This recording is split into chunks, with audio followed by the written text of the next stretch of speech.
right, we'll get this thing kicked off, man. We appreciate you guys joining us tonight for one of our free, bi-weekly, sometimes when I'm not going to the tournament, seminars. You mean I don't get $5 from everybody? You get $5 from everybody? We got a cover charge? Is there? Well, I thought you said that's what it was. I don't think we can do that unless we have a ladies' night on Thursdays or something, so I don't know. I don't know. I don't think that's how we're going to roll.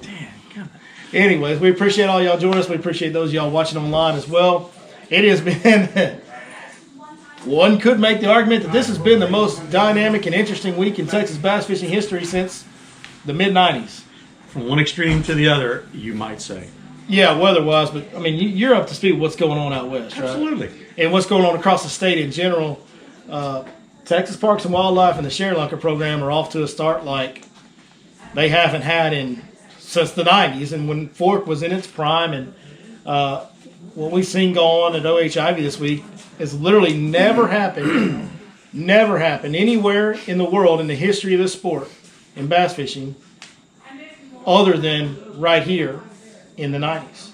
It's the only time it's ever happened.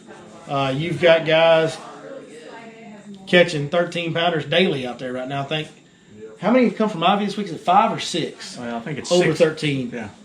Is it 6? 6, yeah. Over 13 so far this week from Ivy, including a 16.4. Yeah. And I know of a guy that was there 2 weeks ago before all that started, and they had a 12 and 2 10s that day. Yeah. Yeah, I mean, the funny thing is, like, 10-pounders are getting caught every day out there. Nobody's even talking about them. Yeah. Because it's just, like, Josh Jones, he's probably the foremost live scope bass fishing expert on earth right now. He was kind of the first guy to really adopt it and go chase after bass in a big way. It seems like him. He went down there once the chaos kind of started with Ben Milliken and them. And he's posting like an 11-pounder every day. I'm like, if he's posting an 11-pounder every morning, how many 10s is he catching and not even telling us about? Because it's just like, well, if it's not over 11 or 12, it's not, worth talking about. I mean, it's insanity. It's stuff that just doesn't happen. And it's not just there. It's Lake Palestine has had one. Lake Austin has had one. Conroe just kicked out a 14-pounder this morning. And I feel like I'm missing one other lake that kicked one out somewhere along the way here. Maybe I'm not. But we're already over 10 ShareLunkers, and we're not even through February yet. We're not even halfway through the ShareLunker season, and we're over 10. I was thinking it was going to be a real good year for ShareLunker, and we did an over-under on a podcast episode right at the beginning of the year, and we put the over-under at 10. And we were like, dude, if they have 10, that's going to be a great year. We've already got 10, and we're not halfway through the season. So, and March and April are typically the better months. Now, I don't know about you, but I've already had calls, people wanting to know if I'd take them there. Yeah, strangely enough. I'm like, no, I'm not leaving it. It's so far out there in the middle of nowhere. And my schedule, I want to go. I mean, obviously, I think everybody that's ever chased a bass wants to go to Ivy right now, but it's a long ways out there, and the logistics of getting out there aren't easy. And my schedule will not allow me to do that. I wish it would, but what's going on out there is really dynamic. And the West Texas lakes, Amisted's been fishing really good this year, from what I've heard from guys out there. But what's going on in these West Texas lakes is a bit of the new lake syndrome effect, where Ivy was as low as 10% capacity in the not too recent past. A lot of the West Texas lakes were really, really low for a lot of years.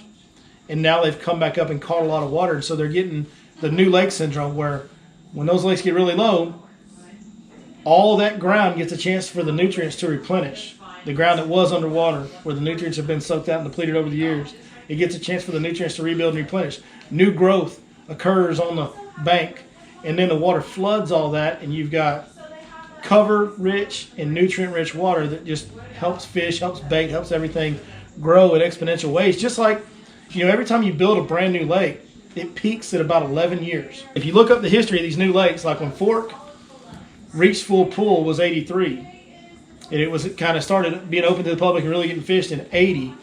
Well, state record was caught in 91, and from 90 to 95 was the prime run of Lake Fork, doing what Ivy's doing now, kicking out 7 ShareLunkers in a week, one week that I know of out here. 3 in one day one time. There's 3 in one day one time. And that's the kind of stuff that's happening at Ivy. Two ShareLunkers a day, 6 in a week. Fork's the only place that's ever done that. Now Ivy's doing it. But I would also make the argument that while we may not see another run like what's happened at OH Ivy this week, ever, maybe, or for a very long time. We may not see a run like that for a very long time.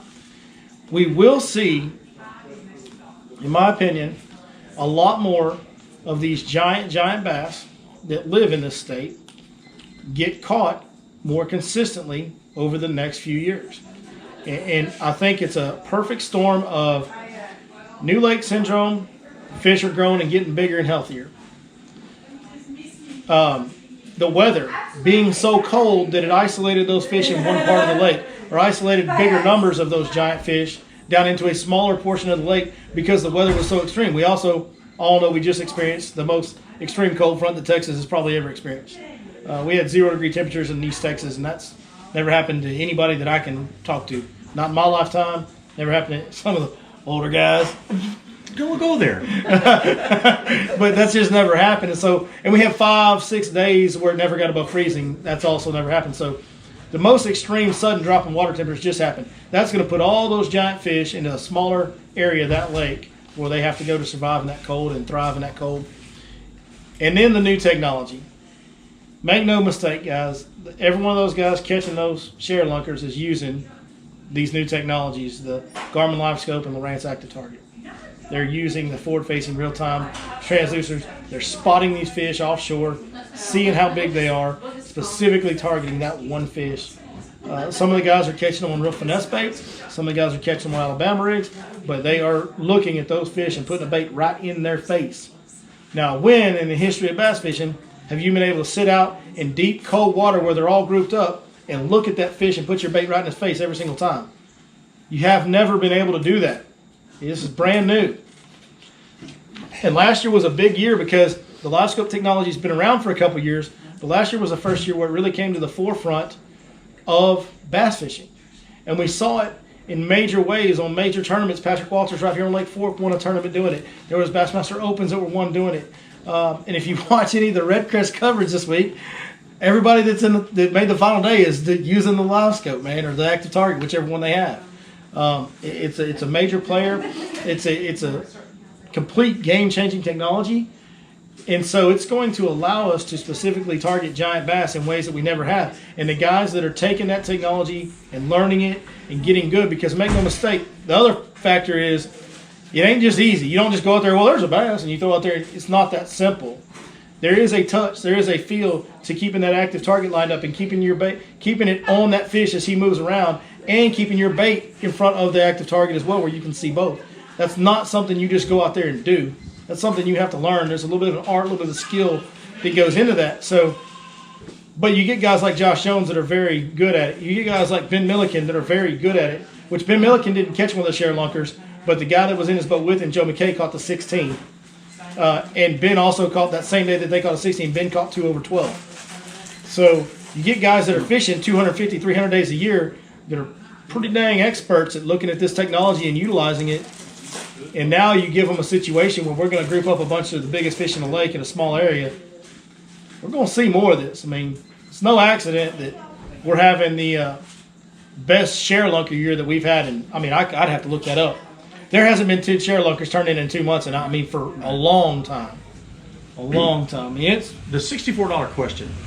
All right? The question at hand $64. Heck, I can pay that. The question at hand is, do you have, or is there going to be a bidding process for the Fish Life app coordinates for where those guys caught those fish? No. I mean, not unless one of them guys wants to work with us, and then yeah, absolutely. And then there'd be a bidding scenario. Yeah, we can do this. I mean, we can make this happen. But no, the deal with the Fish Life app is everybody that we work with, I cover Lake Fork and I cover the Power Plant lakes, but other than that, all the packages on there, we have a partner that's on that lake all the time, just like I'm on Fork all the time. And so unless somebody that's going to be at Ivy year-round wants to do a OH Ivy Fish Life package, then no. And I don't really know personally anybody out there. The only reason I know what's going on out there is because I'm connected to the 6 Sense guys that are out there. Were the Millikens say, were those fish caught down by the dam or the bottom quadrant? Haven't talked to him. I haven't talked to Milliken directly at all. And I haven't heard where they were caught in the lake. But I will tell you that the 16-pounder was caught in Milliken's boat. There was 2 14-pounders caught in the same day by the owner, Casey Sobjack, Brett Cannon, one of the employees of 6 Sense. The state or the lake record smallmouth was caught twice. And these are all 6 Cents team guys have done all this. So at least 3 of the sharelunkers and the smallmouth record twice on OHIV were all caught by guys on the 6 Cents team that are down there this week. That lake has a history of all the big fish like that coming from the bottom quarter of the lake, closest to the dam. Pretty much the same as Falcon, for that matter. That's true. A little side note on the smallmouth lake record out there that they caught. So it was caught by Ben Milliken, caught it, and it weighed 6.6 pounds. That was the new OHIV smallmouth record. Then Luke Duncan caught it 2 days later, and it weighed 6.8 pounds. It was the same fish. It had a very distinct, large, black, like scar marking on its side on a smallmouth. Like smallmouths don't have black dots on their side. It was a very distinct marking. Like there's no doubt about it. Hands down, it's the same fish caught 2 days apart, and it weighed 2 ounces heavier the second time they caught it. And so the same fish was the new lake record twice. That's weird, isn't it? A gizzard shad. Yeah, just one gizzard shad, whatever. Yeah, I just thought that was kind of a neat little caveat to the story, but I really do. I feel like, what do you think? I think that we're going to see a lot more of this with this new technology. Well, and the technology is forcing everybody's hand. Matter of fact, I will be starting a GoFundMe page here for a little bit of help. But I mean, those guys that are putting those on there, I mean, the advantage is astronomical. Curtis has put one on his boat. Yep. He's got one on his now. So, I mean, I get to go spend some time learning with that just to see. I'm curious to see the operational advantage that is for a slight fee. For a slight fee. But, and there's all kinds of definitions for the term slight. Yeah. And I was giving one of my guide buddies out here, ex-guide buddies, Jason Smith, some crap today over it because I said, well, how much is that going to do you any good today when we're fishing tomorrow when we're fishing 2 foot of water? Yeah. And I said, or 3 foot of water. It's kind of the ironic part. We're all using them now. Everybody's using them now. And we're about to go in a time of year when nobody's going to be using live That's scope. exactly right. And I mean, if that shallow bite works here really well, which we're begging for it to do in the next couple of days, or next 2 tomorrow for sure, but it is the commander-in-chief of understanding how to catch big fish from 7-8 foot down. Yeah. And especially when those fish are in those trees, just like what Patrick Walters did. Yeah. And I've had stories told to me by other guys that had that unit, and they saw those 2 big fish like that poised in a tree through a crankbait and could watch the crankbait go by the tree, the fish get right in behind the crankbait, follow it all the way to the boat, then turn away. Yeah. Now that would be a little on the frustrating side if you had. There's definitely an art to making those fish trigger and bite using the live scope. Like you're not just gonna. I know I said it already, but you're not just gonna bite, put it on, and then go start whacking them. Like it's not that simple. It's like everything else. It's just like if you've never sight fished before, you're probably not gonna catch them off a bed as good as Jacob Brosnan does. Like he's caught a lot more fish off a bed, knows how to make them bite. And these guys that are catching fish on live scope, they've caught a lot more fish off live scope. They know how to make them bite.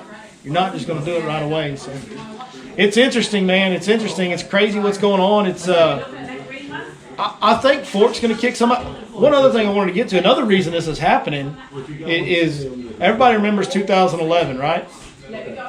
The drought. Yeah. If you're a fisherman around here, all the lakes in this region got to all-time lows in 2011. The drought really kind of started late 2009, early 2010, but they reached all-time lows in 2011 and then stayed really, really low, basically that low or just slightly above that until 2014. The lakes filled back up in the spring of 2014, and we had a little bit of the New Lake Syndrome where we had growth on the bank. We had great fry survival rates when that happened. We had great fry recruitments, what they call it, in 2014, 2015, and 2016. All the lakes across the state had amazing spawns. Well, fish that was born in 2014 is now approaching 7 years old. Fish start reaching giant size at about 7 years old. So we are starting to get into a stretch now in Texas where you've got a lot of fish that are turning 7 years old this year and more next year and more the year after that. These fish are going to be starting to reach that 10 to 15 pound range. A whole bunch of fish that survived in really big numbers are going to be reaching that range. So this ain't the end of it. Yeah. Like, I mean, will we see another run with 6 in 1 week off one lake? Probably not. That's only happened once before, probably not. But we're going to see a lot of If if cycles are work with everything in life, and this lake here especially could fall into one of those cycles at any given year, and then the next thing you know, you'll end up having something like that happen here, like what just happened at OH Ivy. Could be next year, could be this year, could be 2 years, 3 years from now. It could be in 2 weeks. It could be in 2 weeks. Could be in 2 weeks, and we get the right weather. But I mean, you're talking about also back in 2011, 2012, and when we were guiding out here, we had more double digits during that window on this lake than any other time that I can ever remember, other than back in the window we talked about between 91 and 95. We had the guy I was fishing with at Sam Rayburn at the time. He called a 1305 here, 94, and then I called a 14 and 95 here. And so, I mean, that just, and there was times when there were certain places on this lake where 12 to 16 pounders were being caught damn near every day, you know, so the cycle back then was insane. Yeah, and if you look at what happened in that drought in 2011, there was a lot of giant fish get caught back then, and what you had was, you had years before that of the lake being full of hydrilla, right, which created obviously great spawning and great survival rates and all that. And so then you take all those fish that were surviving through all that time before 2011, you drop the lake down, and now you've got all those fish that have had a chance to grow up in a full grass-filled lake, and they get condensed into a smaller area. Well, yeah, they're ripe for the picking. Like, they're going to get caught. There's really no choice. They got nowhere to hide. But it's interesting, man. It's going to keep going. Texas as a whole is in a very, very, very good situation for the next few years. It really, really is. So get excited. Everybody should be excited. There's 10 pounders for everyone. Everybody gets a 10. Let's go. It's all coming up. It's all coming up over the next few years here. Speaking of that, Fork hasn't kicked one out. Fork's like the king of sharelunkers in the state of Texas. But Fork hasn't kicked. I did hear something funny the other day. It was kind of like a jab at Lake Fork, but it was also really funny. But somebody was like talking about Ivy and talking about Fork and talking about Big Bass, and there was a comment made about Fork has 35 of the top 50, I think it's actually 38 of the top 50 bass in the history of the state of Texas. Until this week, somebody goes, yeah, it's going to be 30 out of the top 50 after Ivy's done with it. That's right. The 16's in there, buddy. I don't know exactly what the number is at the bottom of it. Well, I don't know what number 50 is, but the 16 is in the top 50. I know that. Yeah, that lake in Austin, what is it, City Lake or whatever that lake is there? Lady Bird Lake. That lake spits out more double digits than I've ever seen in my life. I've been on that lake before, and it's a narrow river type lake. I mean, it's just strange that lake would be so good in Austin.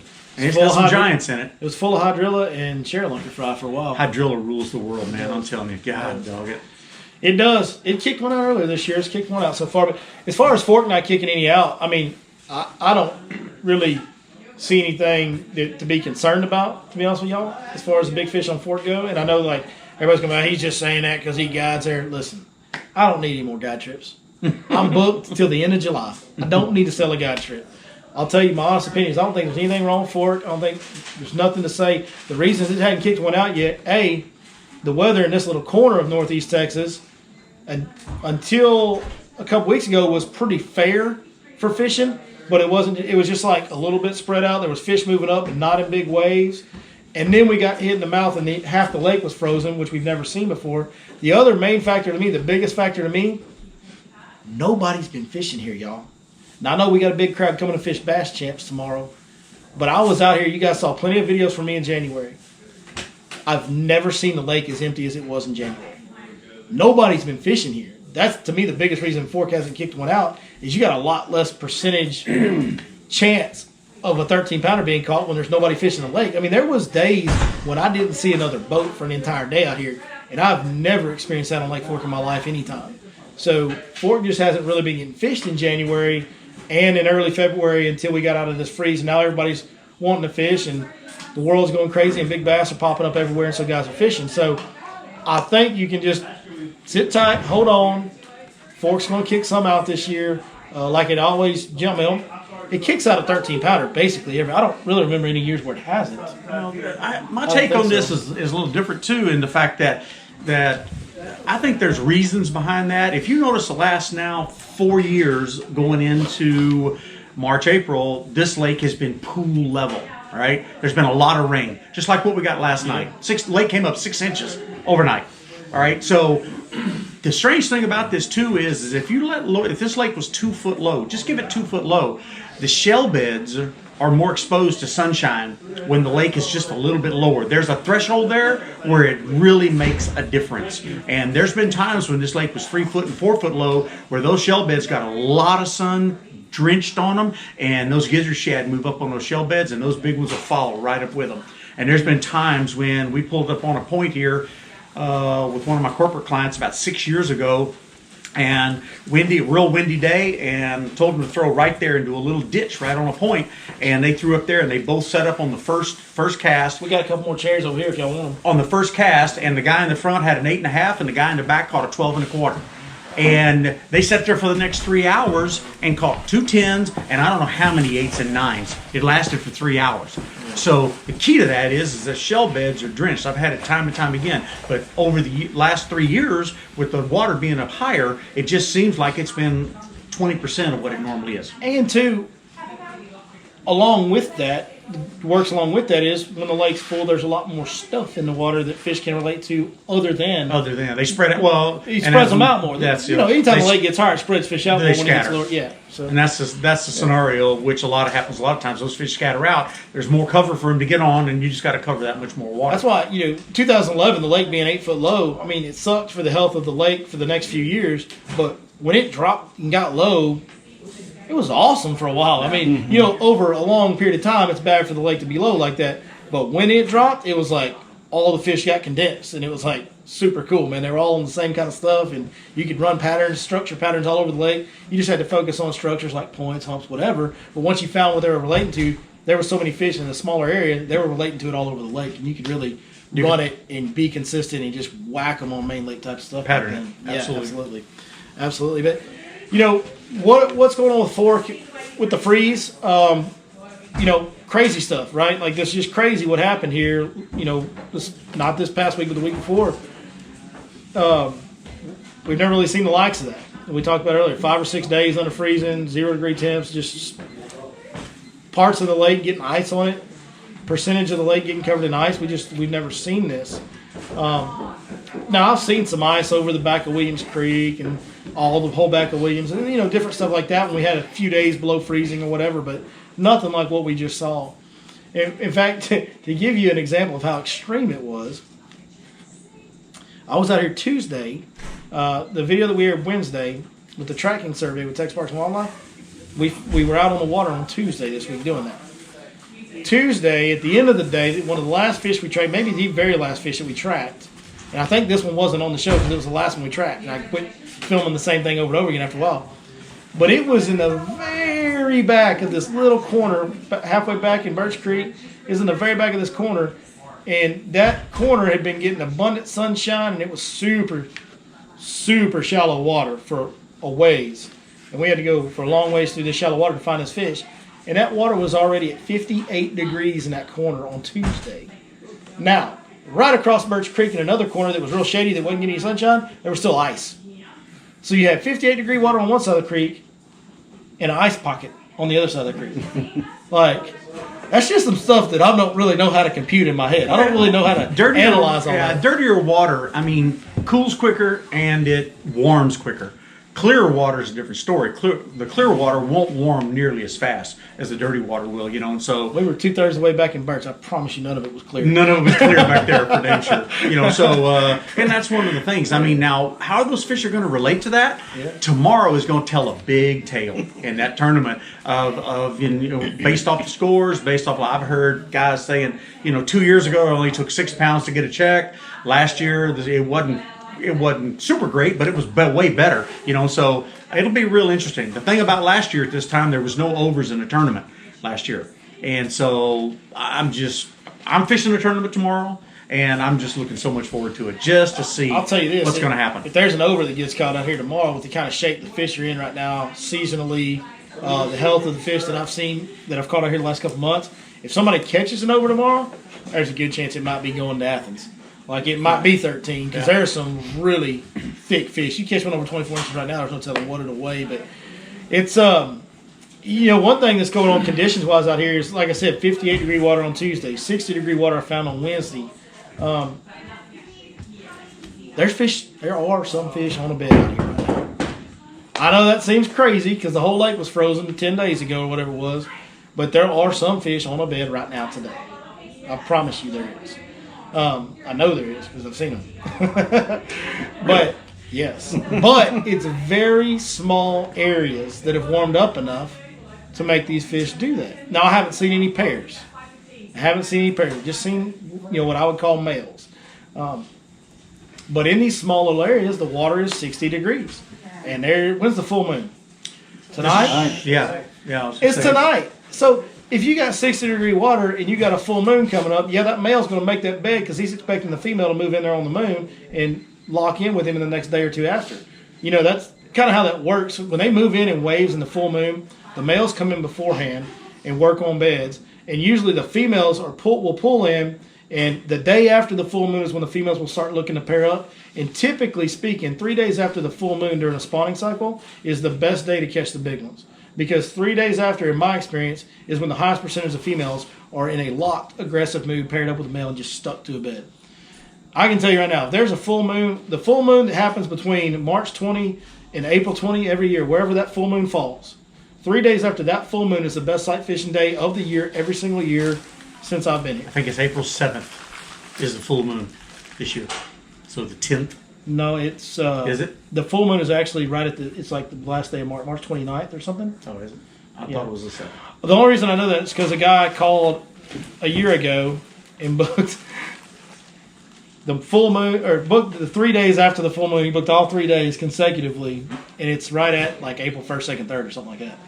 Because I've got that guy 3 days in a row. That's the only reason I know that. Yeah, the only reason I know that, the reason why I say that is because I had a guy booked somewhere around in that area right there just for that reason. Yeah.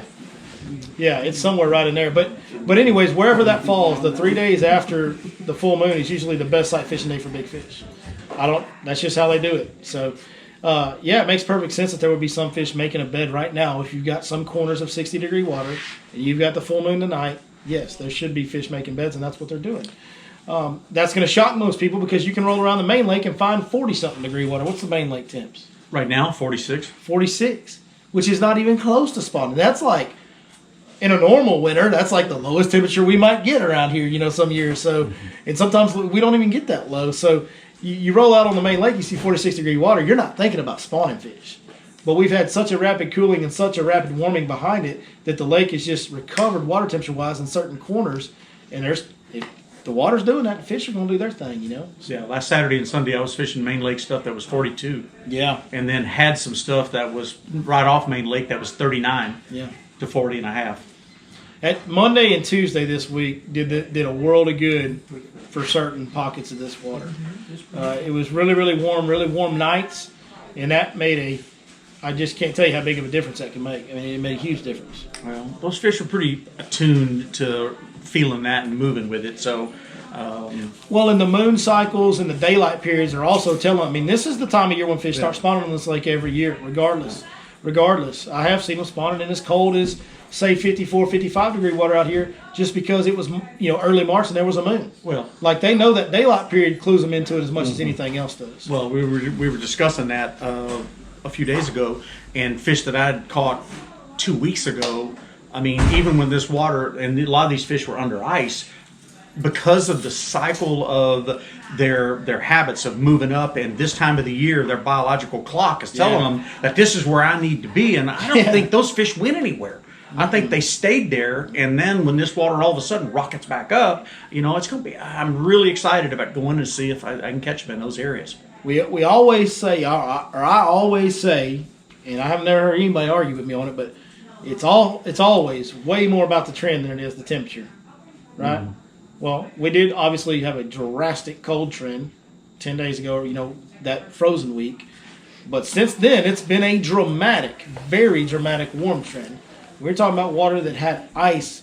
I mean, some of this water was solid ice top to bottom. When you're talking about 8, 10, 12 inches of water, that water might have been frozen all the way to the bottom in some areas with 5 days of well below freezing the way we had it. You're talking about water with solid ice is now 60 degrees. Like, that is as dramatic of a warming trend as it can get. And all that's going to do, and where I see people miss the boat on this stuff that I'm talking about, on these warming trends, is nobody ever seems to go far enough. Like people really don't seem to grasp how far into the shallow stuff you need to go. Like behind those little flooded bushes. You know those flooded bushes that look like they're so shallow that the fish couldn't even live on them? No, you go behind those. Like you got to get so shallow that people just miss that a lot. They don't go far enough back because all they're doing is seeking warmth. And the warmest water is going to be the shallowest water they can get in. So you have to go extreme with it. And I saw a lot of guides out here when we were tracking bass the other day. It was funny. Well, I didn't see a lot of guides. I saw 2 to be exact. I saw 2 guides. And they were 2 of the guides that I respect the most and that I think are 2 of the best. They've been here a long time. They've got all the knowledge in the world. They're guys that I look up to in a lot of ways when it comes to fishing. But I saw them and I could see how they were fishing because we were taking our time on a little ping machine going beep, beep, beep, tracking fish, right? So we're just creeping through here so I could kind of see how they were fishing that cove as we're wandering around looking for these fish. And they would go in there. One of them was just hitting the points at the mouth, throwing a jerkbait, you know. Makes sense. Sure, they had a great day doing it. Sure, there was fish on that. Another one would go about halfway back, maybe 2/3 of the way back into a cove and was flipping a jig in a creek channel, working his way out on the creek channel with a jig. All that makes perfect sense to me. What was funny is every fish that we pinged, because it was a real bright, sunny, warming day, was in the back, up on the bank in the sun. Like they were all somewhere sitting in some shallow water, pushed way back, you know. Now, we saw some fish on the main lake that we tracked too, but all those fish that were in coves, they were on back there. Like on back there. So I was seeing that. I'm going, man, if you guys could see what I'm seeing, y'all might adjust your game plan a little bit. But they don't have a pinging tracking device in there. I asked those guys if I could hire them to ride around with that little pinging machine in my boat on guide trips. They said they wouldn't do it. Well, but too, and I think, and I watched your video on that, and it would have been really neat to have some double digits that had that deal on it. Just see exactly what they do and Yes. where they go. Would love to see that information. So the first cycle of this, the first run of fish that they put in the program, they were specifically targeting a specific year class of fish. Right. And they're going to do more. And Jake Norman, the guy that runs that program. Hey, What you say, what do you say, sir? How you been?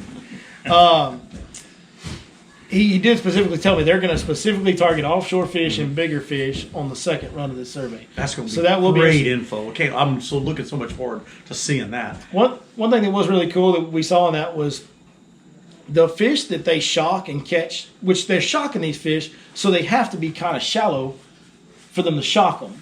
Yep. So for the offshore deal, they're going to have to actually go catch some fish to tag them. But when they're shocking these fish to capture them, they got to be pretty shallow.